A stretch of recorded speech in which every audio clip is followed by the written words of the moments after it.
So you have some free time and you want to learn a language.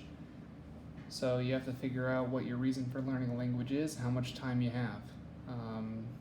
And you can look at this chart. This chart's from the Foreign Service Institute. It tells you if you're starting from English, how long it may take you to learn a language. The Foreign Service Institute estimates these weeks based on how many, if you're doing 5-hour classes, right? 5-hour classes and then, a couple hours individual practice. So you got to keep this in mind. But the Romance and Germanic languages are going to be some of the easier ones to learn, followed by, anything that requires a different script, some of the Slavic languages and languages like Arabic. So you can also break that down into how many hours. Now again, this is classroom hours. You would want to add additional time for personal practice if you are in a classroom environment. If you're not in a classroom environment, you have to additionally adjust. So this breaks it down from the easiest ones to learn if you're starting with English, the ones that are in the middle, to the ones that are going to be the hardest. And you got to keep in mind, this can be affected by if you find something that's personally very enjoyable in that language. So say if you really like anime and Japanese anime, or you really like K-pop or K-dramas, that draw to that language will help you want to learn more. So you may do actually those additional hours that you're spending studying those languages are more enjoyable to you because there's a lot more media for you to digest as you're learning it. So you got to keep that in mind. That this perhaps one of the reasons that a lot of people who speak English want to learn either Spanish, French, or German. German's not included here, but it'll probably be in the middle between these, because there's a lot of media to digest in those languages. And you want to look at how long it's going to take to learn certain languages in addition to the classroom hours, right? So that previous chart I showed had, where was it? It was this one. So it had, say, Spanish or Italian at 600 hours. And then this video that I have here shows Italian at 1,000 hours. And that's adding in the time of individual practice, right? So you can't forget that you have, if you have 5 hours in a classroom per day, then you have to have additional time outside of that class of independent study. You just can't go off based off of what's going on in the class. You have to put in a little bit more individual effort. So that's what this chart is kind of based around. Then these languages are including the individual time. So this language at the very end here, that you can barely see, Esperanto, has 150 hours, right? Now, all these hours estimates are not saying you will be at a native degree fluency, right? But at the very least, you will approach the B2 or will surpass B2 at that point. So in other words, you should know 4,000 words in whatever target language. So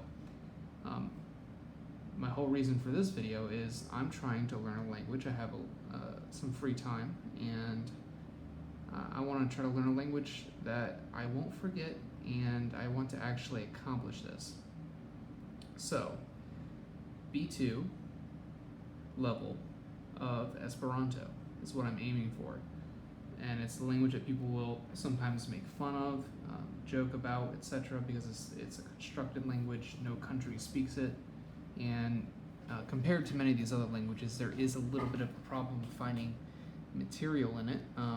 But in terms of the constructed languages, there is more material than anything else. So, you have all those fake languages. I say fake, but you have like a Klingon or Dothraki, and you have all these other ones that are kind of made for like nerdy purposes, right? Elvish. They're made for a nerdy purpose. Esperanto, if it has a nerdy purpose, its nerdy purpose was international brotherhood, right? trying to create an easy to learn language that people could use to have sort of a culturally neutral communication. I don't really care about that goal. I just want to learn a language quickly and be able to understand people in this language.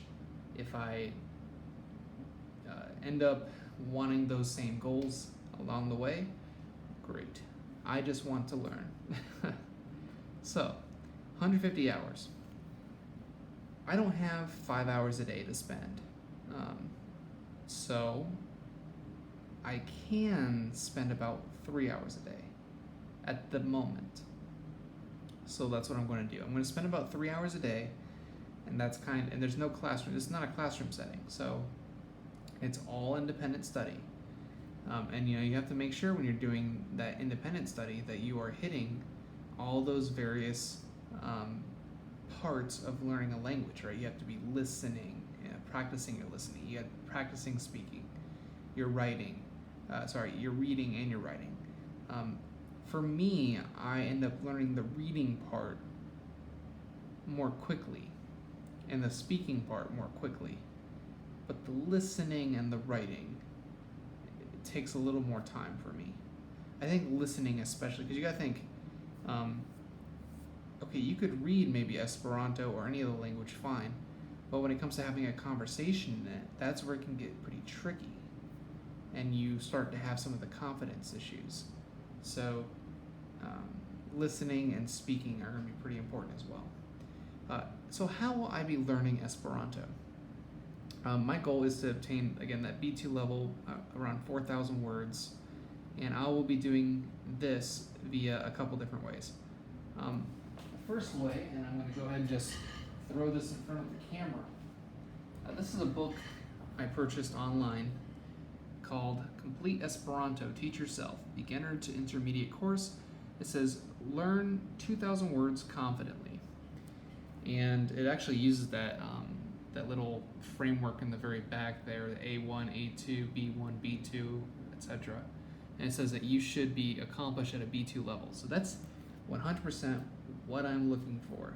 So I will use this book as my teacher, right? I don't have a teacher, so this will be my teacher. This book has a companion app that allows you to engage in the listening component. So this book, it's checking off a lot of these boxes here. We have the listening due to the app. It'll have you speak it, so it'll say it and then you say it. So it's having the listening and the speaking. The whole thing is a lot of reading as well, and there's a lot of exercises involving writing. So it's incorporating a lot of these. So you have all 4 major areas of language learning. Great. Duolingo. And Duolingo is kind of the one that is free. So this one costs money. If you don't have money, that's fine.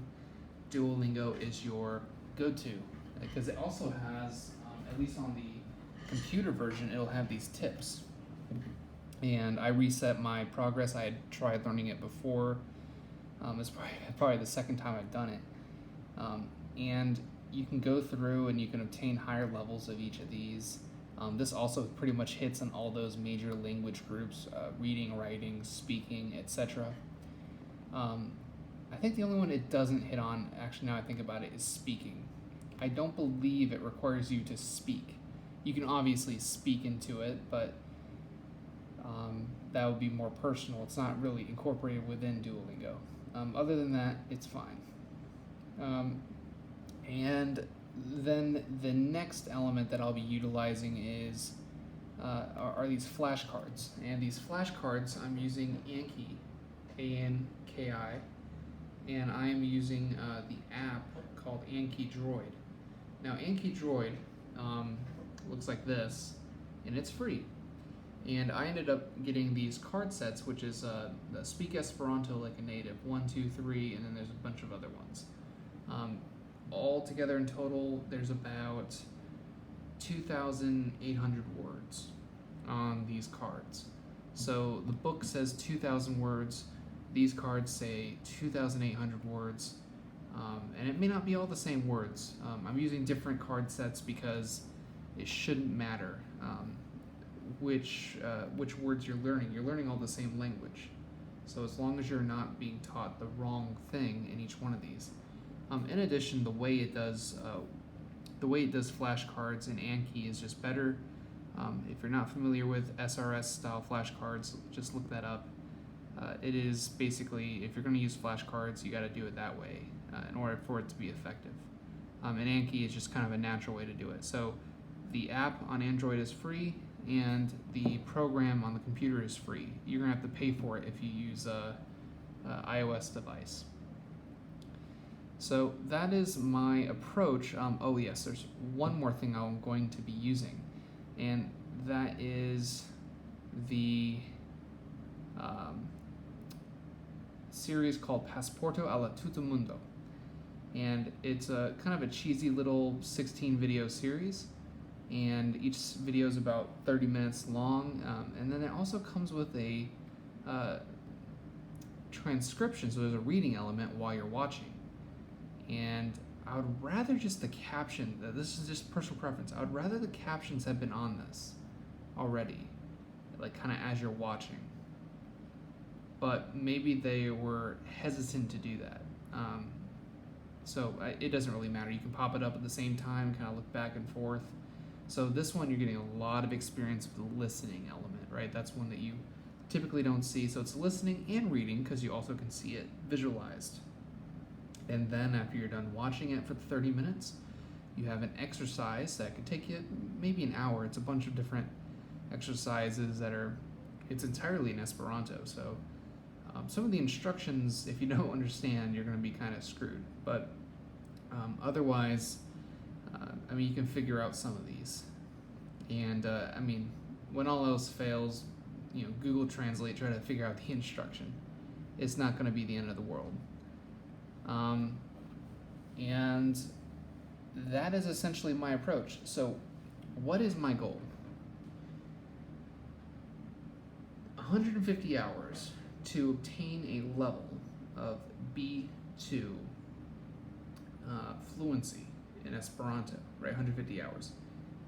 And I plan to do that 3 hours a day. So in other words, my goal is in 50 days, provided I can study every single one of those 50 days.